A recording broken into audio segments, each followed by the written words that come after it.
Alright, what is going on, guys? SpitefulHopes back again, coming at you with the video for the top 10 technique units of Bleach Brave Souls. And since I like to piss people off because I hear a lot of people talking shit, I'm gonna give a quick shout out to my boy Ginzadu if y'all looking for some discount currency and stuff like that. His stuff is actually all legit, no chargebacks, no fraud, no nothing. And yeah, I personally get orbs from him, and yeah, I've seen everything. So yeah, and I also want to give a, now this isn't actually even a paid sponsorship because he only actually sponsors me for summons, but I want to give a shout out to the boy because he was, since I always keep an eye out on his Twitter, and he was able to post this literally 15 minutes before it went on pre-order. This thing sold out within 4 hours, and I was able to get in on the ground floor, thank God. But yeah, so we were able to cop a copy of this Full Hollow Ichigo versus Hiyori statue, which expect an unboxing video when this comes in. It's gonna be hype. It better be hype for the amount of money we spent on it. Anyways, let's just get right into it. Boom, baby. Let's start off with the honorable mentions. Fullbring Ichigo, I honestly would put him on the list. He's really, really good. Honestly, if he gets a remotely good resurrection, which K-Lab has been doing moderately good resurrections for the last month, which is nice, he might end up being one of the best like tech units in the game. I mean, he has a very good kit. His first strong attack is a lunge, second strong attack is the 2500 length beam, and then third strong attack is a full screen three-part strong attack, a full screen strong attack, which in my opinion, to this day, he's still a very, very strong unit. He used to be able to 1v3 enemies in PvP, which is kind of kind of pretty busted. And this is back before you had the T sets, before you had I think we had Yuki Pupples, and I think that was the best thing that we honestly had back in the day for SP based characters. So yeah, Bruiser 40%, Devastation 40%, Frenzy, Long Reach 20%, Sprinter +1, Weaken Attack. As you can see here, he doesn't really have too many things that really give him a ton of damage besides his Link. And since he doesn't have Strong Attack Recharge, if he resurrects into Strong Attack Recharge, and since he's going to get the flat stat increase to his stats when he gets resurrected, honestly, that's all K-Lab needs to do to make him viable again. Like, not even maybe viable, but like actually good again. If they give him Berserker 20% or Havoc 20%, even better. Like, this character will actually be, in my opinion, top dog. No, maybe not top dog, but he'll be pretty damn good. I'm not gonna lie. All right. What the hell is this, bro? Next on the list is Tag Team Toshiro. Alright, honorable mention, Tag Team Tosh. There we finally. Jesus, how many Tag Team Toshiros did Kayla pawn off on us, bro?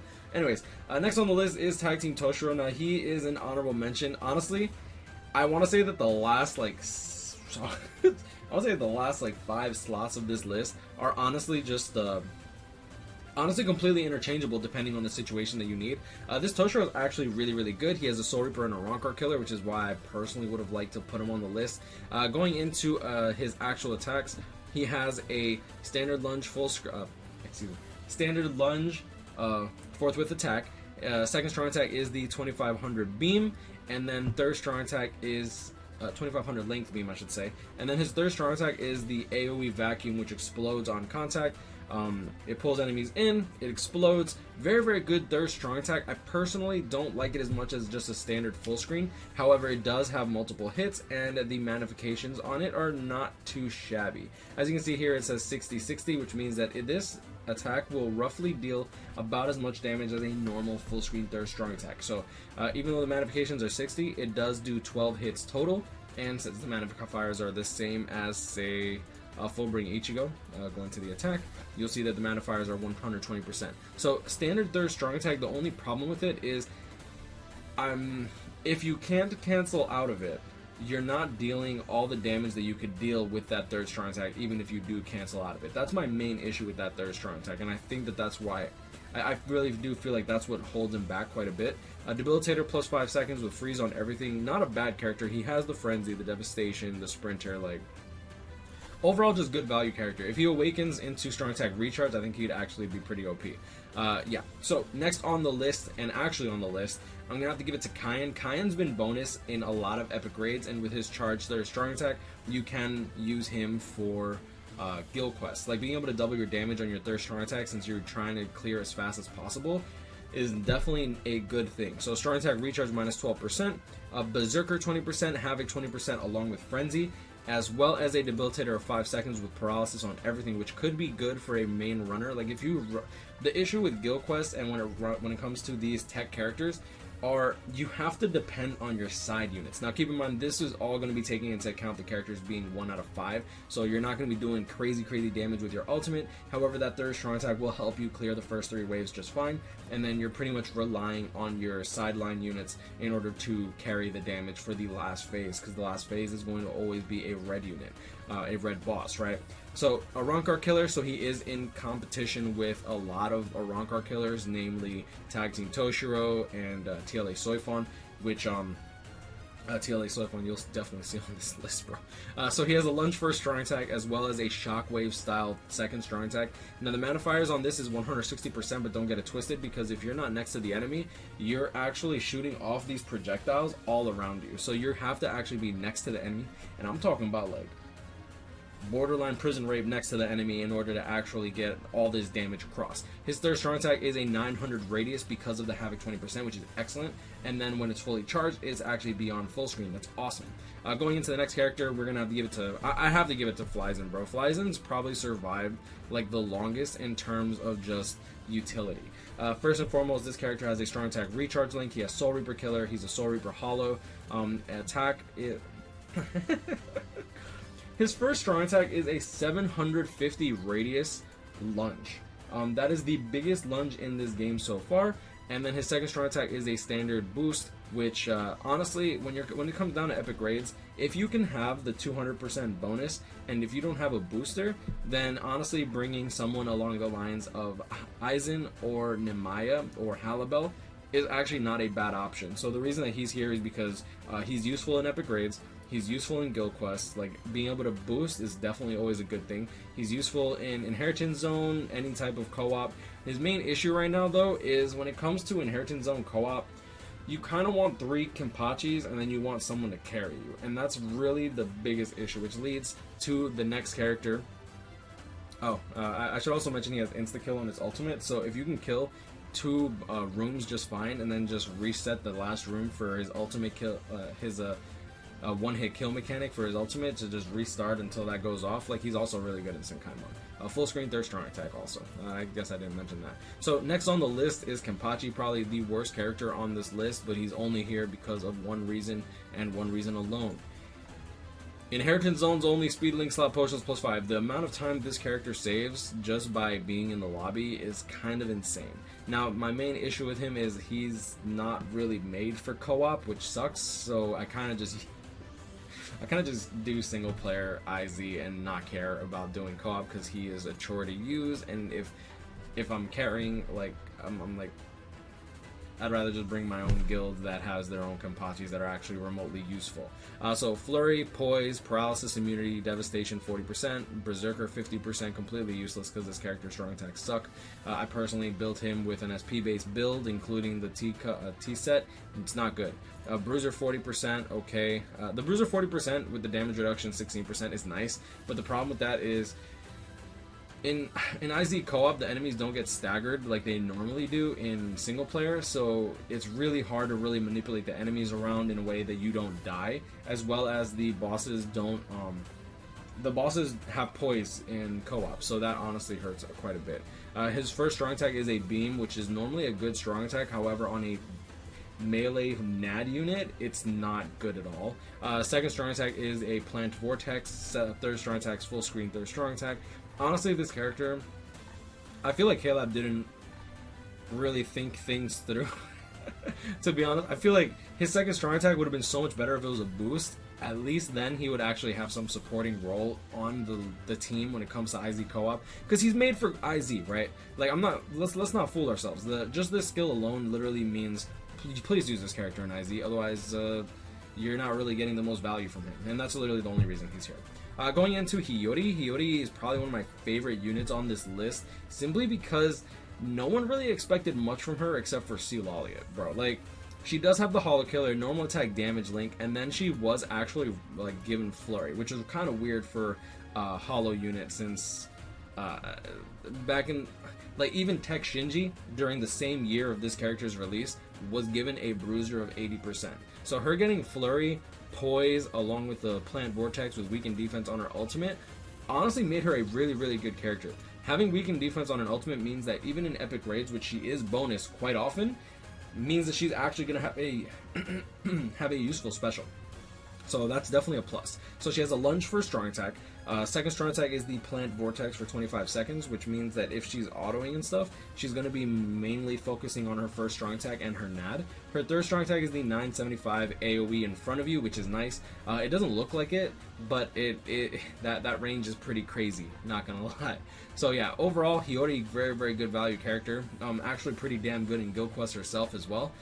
She's useful in so many areas, including epic raids, Guild Quest, not Inheritance Zone, not co-op, but she definitely stands up on her own. Alright, next on the list, and I know a lot of people are going to be mad that he's here. Dude, this is a very divisive character. I personally like what he does, because what he does is innately busted. He's borderline immortal if you actually play reasonably, reasonably safe. One of my favorite things about this character is, even though he has a range collision first strong attack, I personally hate these strong attacks. If he had a beam, I think it would be so much better, because let's be real here, these range characters excel with the beam first strong attack. However, this character is borderline immortal. He can't be hit with status ailments. In fact, he heals by 25% of his HP. So if you actually have him 1 of 5 and you have like a full stamina damage boost as your link, and you're going up against Soul Reapers, you have a chance to paralyze the enemy with the big enemies if you get hit by that. You have a chance to weaken the enemy and heal 25%. You have a chance to burn the enemy and heal not only 25%, but that attack actually hits multiple times, so you'll actually fully heal up to full just because you stood in the fire. That's actually kind of nasty. Now, sure, you can say, oh yeah, but you don't have to get hit in co-op or whatever, but the reality is every now and then you might take damage, and his second strong attack is a 750 into a shave attack, so this is a vacuum pushback attack, same thing as Tokinada's second strong attack or Sanosuke's second strong attack, which I don't particularly like too much. And then the third strong attack is a full screen 1200 radius, a multi-wave style attack.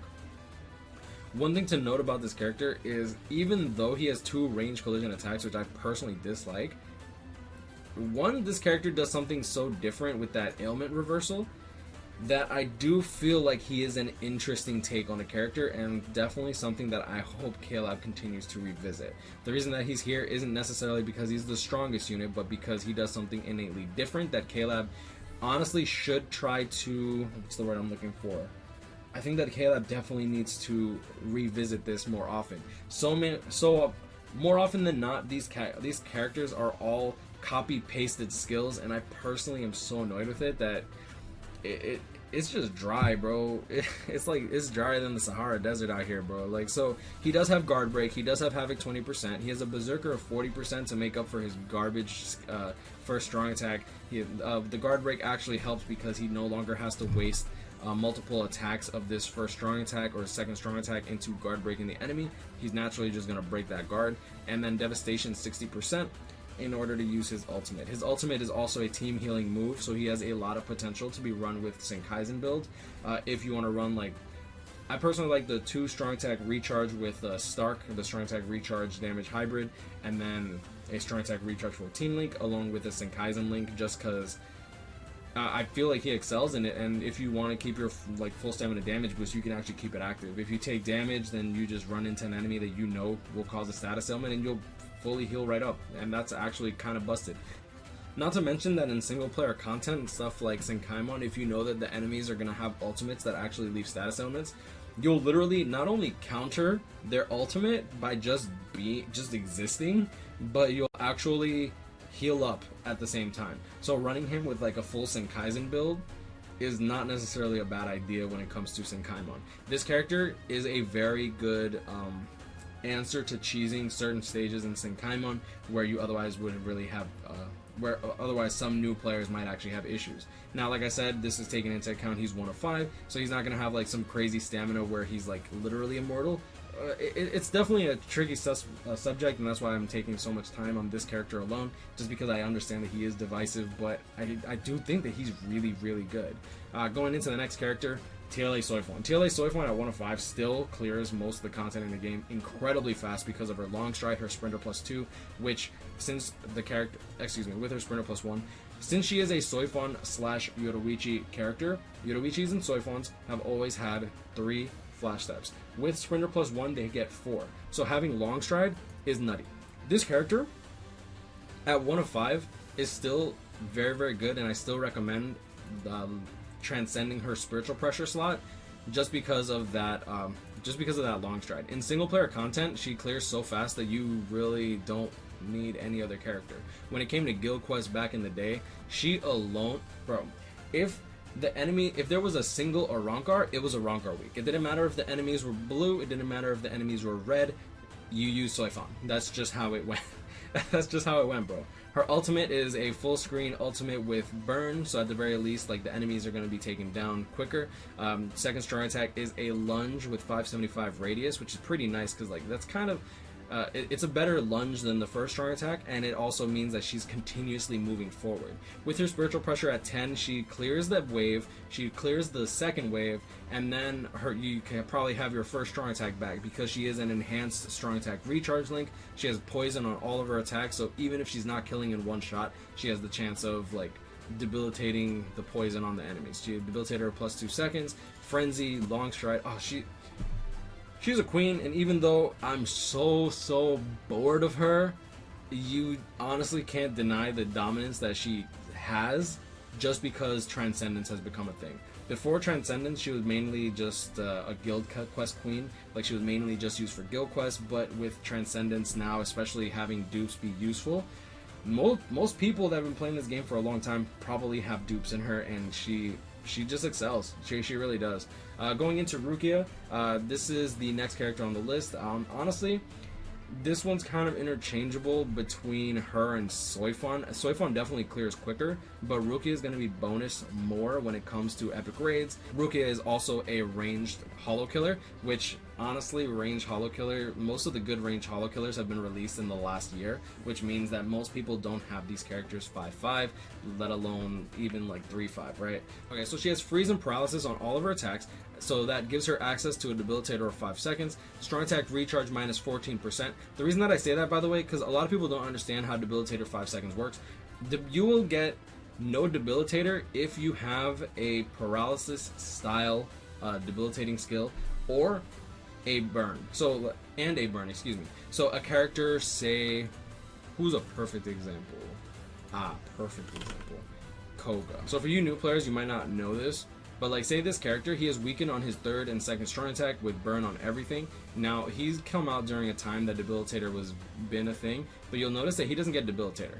If you get burned, you get a debilitator of 2 seconds. If you get weakened, freeze, paralysis, stun, confusion, like anything that doesn't deal damage over time, you will get a debilitator of 5 seconds should you get the debilitator skill. If you don't get the debilitator skill, obviously you don't get anything extra, but that's just how it goes. So yeah, going into Rukia herself, debilitator of 5 seconds along with the freeze and paralysis. Berserker 20%. She doesn't have Havoc, which I feel like doesn't really hurt her too much. The SAR 14 is really nice. She does have the beam for strong attack, the 800 radius 2nd strong attack, and a full screen 3rd strong attack. Just literally one of the best kits in the game. Like, just overall great value character. If you get dupes of her, excellent. And she's a premium pool unit, which means that you'll probably get some copies of her over the course of your lifetime. We'll see how that goes, because Caleb hasn't been generous with this filler pool. Alright, and going into the next character, I'm gonna have to give it to Stark. Stark makes a really good case for himself because he's bonus in quite a few epic raids. Not many, but quite a few. He does have an Arankar killer, and he is a range unit, so he won't be competing really with Soifon when it comes to guild quests, but he will be competing with Soifon in terms of like just overall damage and stuff. If you have more copies of Soifon, I think that she would be better, but like I said, I'm basing this list as 1 out of 5 with level SP Transcended. His first strong attack is a 690 width and 1500 length beam. One thing to note about this is that it is significantly smaller than the regular beam that we're kind of used to now. The 2500 length, 725 width beam obviously is bigger than the 690 1500, right? Second strong attack is the 960 AoE attack in front, which is really good. And then his third strong attack is a full screen 1200 radius third strong attack. Overall, just a standard character in terms of his like the second and third strong attack. His first strong attack I feel like holds him back just a little, not much, because it is a melee collision attack, so he does hit really hard. And his going into his soul tree, he has a devastation of 40%, havoc 20%, frenzy, bruiser 20%, debilitator plus 2 seconds, one of the sexiest nano strings in the game, and sprinter plus 1. I gotta toss in that sexy nano string. Sexy nano string is kind of sexy. We love it down there. But alright, next on the list, going into it, I have to give it to Halabel. Halabel has been not only bonus in more epic raids, but the fact that she actually is a booster means that she will actually have a lot more utility, a lot more usefulness when it comes to IZ co-op, or just co-op in general. You always want a booster, honestly. Like, the damage increase that you get from a boost is roughly 30%. So assuming that this character dealt 0 damage and only boosted in the back of the in the back of the map or whatever, just standing still, not even attacking, you're actually only losing roughly 10% in damage if you take that, if everyone's geared up the same, right, in terms of dealing the same damage. So, like, this character is a very good enabler. A Ronkar killer, strong attack recharge minus 12%. The boost also is a barrier, which is really nice, especially since that actually stops insta-kill mechanics in IZ co-op or co-op in general. So this actually helps quite, like, when I'm usually carrying 3 Kenpachis, I actually prefer to use my Halabel because, 1, she's max transcended, and then 2, like, being able to provide a barrier / boost to the Kenpachis actually means that they're somewhat useful. Like, they're good fodder. Strong attack 1, 570 lunge, second strong attack 630, standard barrier boost ability, which I personally love the fact that she's a barrier and a boost and not one or the other. Third strong attack is a 1200 radius third strong attack. Now, obviously, if she has 1200 radius, that means that she has havoc 20%. She has a berserker of 40% because she doesn't have status elements. Devastation 60%, enhancer with the boost, frenzy, and freeze immunity. Bruiser 40%, which is actually kind of nice because since you do have a boost second strong attack and a 24-second third strong attack, you're going to be using your normal attack damage string on occasion, and the barrier will not only protect you from that, but you'll actually have bruiser of 40% along with the boost, which is actually really good. Alright, next on the list, I have to give it to Nemaya. As much as I personally prefer Halabel over Nemaya, you can't deny Nemaya's just beefiness, bro. Like, the fact that there's something called Nemaya Day or Oetsu Day when it comes to epic raids, when Oetsu is bonus, bro, it is an event. It is to be celebrated, bro. It's like your baby was just born and graduated high school on the same day. That's how big Nemaya Day is for my Discord. So yeah, when it's Nemaya Day, everyone just comes out balls deep with their Nemaya. And my Halabel, because I don't have Nemaya, feels bad, man. Berserker 50%, so if you want to build him hybrid, you could, because he does have a boost second strong attack. He has a bruiser of 40% along with a strong attack recharge minus 12%. The bruiser 40% I feel really does make up for the strong attack recharge link, and we'll get into the strong attack recharge thing in a bit. Devastation 40%, enhancer for his boost second strong attack, which is good with the strong attack recharge. He has flurry and guard break. Now, guard break on a NAD unit is essential, especially since he has a Soul Reaper killer, so there's a lot of enemies that do have melee guard. Paralysis immunity and sprinter plus 1. Paralysis immunity is great because that means that he's not getting staggered. He is getting staggered. He doesn't have poise, but he's not getting paralyzed by the enemies that spin around and paralyze you. Now, his first strong attack is a standard lunge. Second strong attack is a boost / 25 hit vortex around himself, which has a 40-second cooldown, which is the standard cooldown time for a boost, which is excellent. So the strong attack recharge minus 12%. Honestly, I feel like it actually helps him more than anything because he gets an extra 30 for 12% more during the run. What is it called? For a strong attack recharge minus 12% during the run is actually really nice because now he has a walking vortex around himself, an extra 33% attack, focus, and defense, so he's actually going to be a little bit more tanky too, which is excellent for a NAD unit. Strong attack 3 is a standard full screen. Honestly, Nemaya is just nasty, and then on top of that, his ultimate actually has a chance to insta kill, which means you have a very low chance that your ultimate is actually remotely useful. Now, he doesn't have weakened defense on his ultimate, but being able to insta kill the boss can be really nice for stuff like IZ co-op, for just anything with bosses, really. I wouldn't really say IZ co-op because then you'd want to run 3 Kabachis. If you don't have Kabachi, obviously, like, you can use anyone here and they would probably do the job just fine. Going into the last character on the list, like Ginzadu. Now Ginzadu, honestly, it's so funny because on paper this character is basic. Like, this character is so basic, so just let's just get right into it. First off, he's a no affiliation unit, which I think honestly is because K-Lab wanted to fill out the no affiliation slot and do something different. What upsets me just a tad bit is, are all these tag team dual attack characters gonna be no affiliation? Like, is that the standard now? Because if we go into the green no affiliation characters, you'll see that there's not many no affiliation characters, and you'll see that there's only actually 2 usable ones. One being a movie character that's actually not even pullable ever again, and then the other one being Ginzadu. Now, going into Ginzadu himself, going into his skills, like his soul tree, he doesn't have Havoc 20%, which I feel like kind of holds him back just a little bit, but he has a Soul Reaper and Hollow Killer, like a tag team character. He has near 800 spiritual pressure, Berserker 20%, Debilitator plus 2 seconds, because he does have poison / lacerate on all of his attacks. Remember how I told you if you have a damage over time skill and they're all unified, then you will most likely get a debilitator of 2 seconds. Devastation 40%, Frenzy, Guard Break, which Guard Break in and of itself is just a nutty skill on an SP based unit with a good kit. Long Reach plus 20%, so the NAD string is going to be good. Now keep in mind that all these skills actually go on to your ally, so your ally is also able to lacerate / poison. Your ally also takes aggro, which is actually kind of dumb as hell. I actually didn't know that until recently. Shout out to D for that, because I don't have this character. I refuse to even give clout to this character because it was a 4% banner.